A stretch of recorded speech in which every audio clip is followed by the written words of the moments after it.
Sanibona, ngaphambi singene kwivideo namuhla, ngithi angithathe lethuba ngibonge i-support nothando nesikhombise lona lingaphezu kokucabanga kwethu.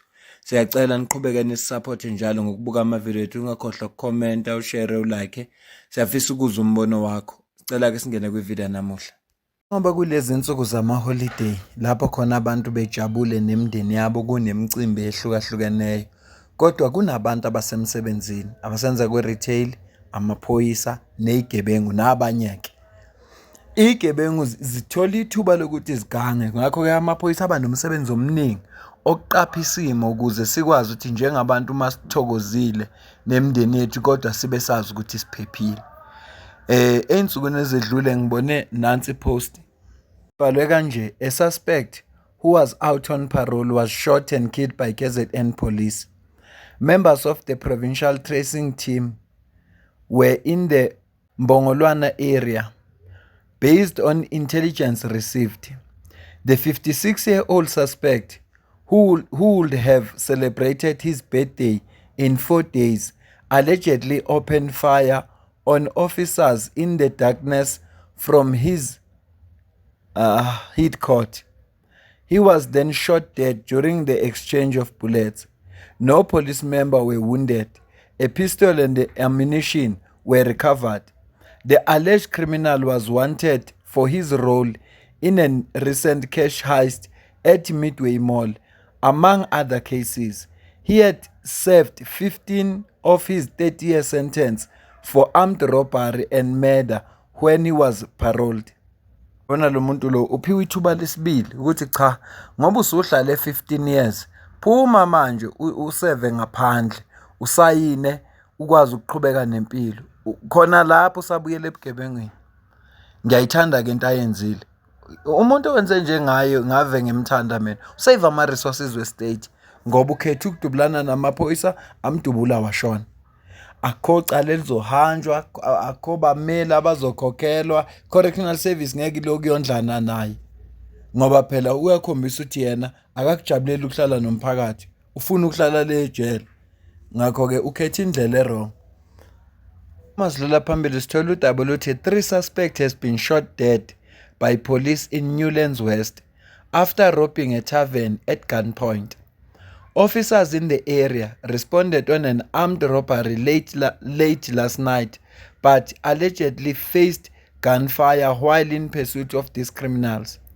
The SAPS members were able to dodge the attack and killed the suspects in the shootout.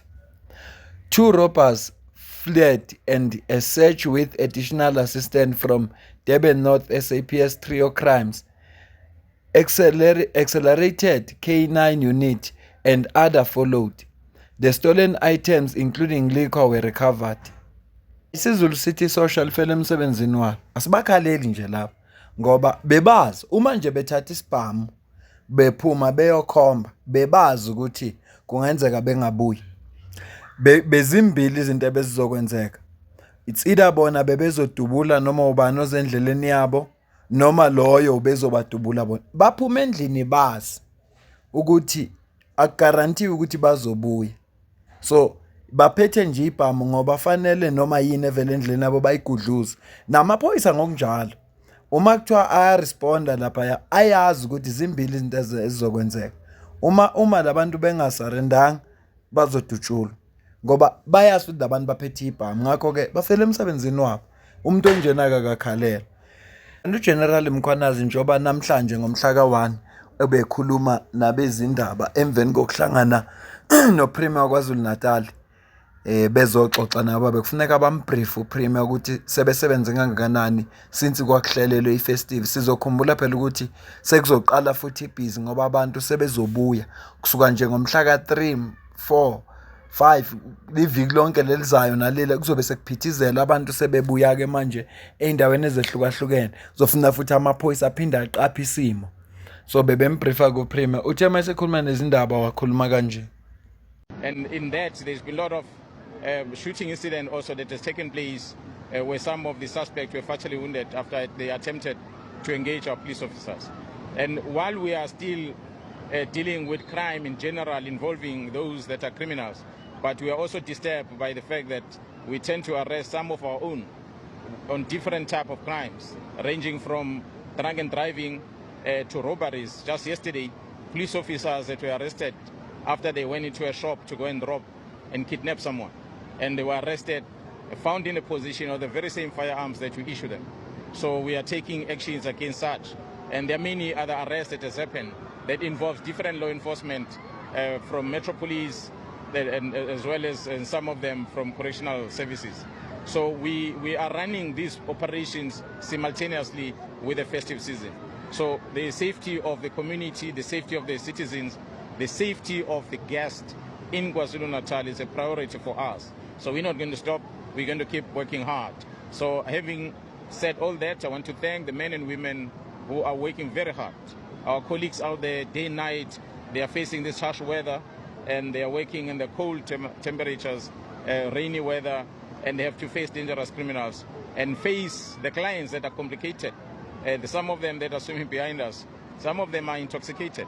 While the rescue teams are assisting them, they fight with the rescue teams because they want to kill themselves. Khona into engijabulisa njengokuzwa kuthiwa kunephoyisa eliboshiwe ngoba lenza ubugebengu, noma iphoyisa lidibane namanye amaphoyisa lisebugebengeni bona abalidubula lafa. Ave ngijabulisa lo nto lo, ngiyangizizwe ukuthi angijabulile, kwenzeka into enhle kakhulu ngoba lo muntu uthenjiwe istate ukuthi kufuneka avikele umphakathi, yena ukhetha indlela ukubona ungcona wenza ubugebengu. Ibhlungu lento uyamuzwa uGeneral Mkhwanazi ukuthi ngasikhathi kubhizi babopha ngisho amaphoyisa ngoba amaphoyisa asedecide manje ukuthi ngcona ayoroba. Abukho futhi ubugebengu, yazi mangathiwa amaphoyisa aphuma ebugebengini buncane ubugebengu obungenzeka ngoba ubugebengu obuningi benzeka ngoba amaphoyisa asuke involve kubo.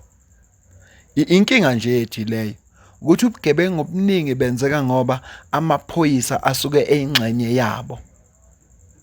So into enziwa lapha KwaZulu-Natal yinhle kakhulu. Umzwileke kunayivakasheni, kunama-tourist afikile azobona iTheku nezinye indawo, kunabantu abasuka ababuyele emakhaya kubo nabavakashile. Yingakho amaphoyisa ebhizi ngoba fanele enze sure labo bantu baphephile. Njobe esho ukuthi enye inkinga nabo bona labantu phela masebedlile angabe besakhuzeka kalula.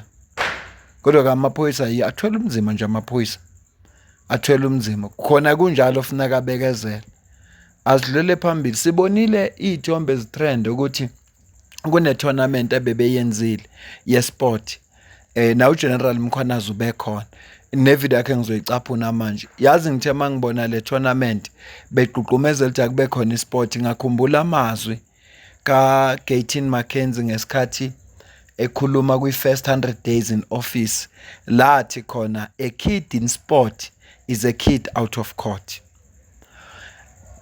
Okukunake lokhu ezikoleni zasemalokishini nasey'koleni zasemakhaya isport asikho, kodwa ezikoleni lezomntakabani la kufunda khona abantwana bamakhansela nabamaloya nabamameya nabonke labantu laba basey'khundleni nalamaxoka lapha eParliament, sikhona isport ngoba bayazi ukuthi sekenza ukuthi abantwana babe busy bangangeni kuyo yonke lento le nakulezi zama drugs. Manje iyajabulisa lento eyenziwe amaphoyisa ase-KZN. Ngizosho njalo phela ngoba noGeneral Mkhwanazi nesekela lakhe nabanye bebekhona. Ngicela uzwe la. We have gathered this afternoon here at this area of Herigwara District, Board of Herigwara District, together with Bumulova District in the area of KwaZulu-Natal. We have organized this tournament here, a soccer tournament that involves both men and female soccer teams. They've been playing since Monday, and today it's the last day. The purpose of us having this event, which we started last year, was to really bring together the youth of this area, the rural area, the area that is mostly neglected. The youngsters here that end up starting getting used to taking alcohol, misbehaving. We want to get them together so that they have a purpose. They don't just hang around during these holidays. They come together and they get busy with sport. And in so doing, they interact with police and where we give safety tips about the behaviors and the likes, so that we have better society as they grow up. But other than that, we have, through our sponsors, managed to get some donations, at least some soccer kits, so that when they play, at least they are able to get something, and others have been able to provide food that feeds the community. So we've had a very good tournament thus far, and we encourage other local people that can contribute to come together and contribute and help develop this youth, not only in this area, but the length and breadth of the province, especially those neglected areas, people that are really struggling. As we ending the year, today, ushering the new year, I do hope that as these kids here, from here they're going to go and sleep, they're tired, they've been playing, the communities out there that are going to be celebrating the crossover, they do so responsibly, and we don't want to have incidents of crime or anything of that nature. We want people to have a safe passage into the new year, and I wish them well. They must behave, and if there's anything, the police will be there to support them and protect them wherever they need, if there's any crisis that they experience.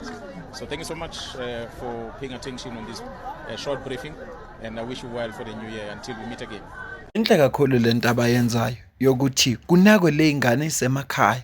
Ngishilo kwasekuqaleni ngathi izikole zasemakhaya nezaselokishini asikho isport.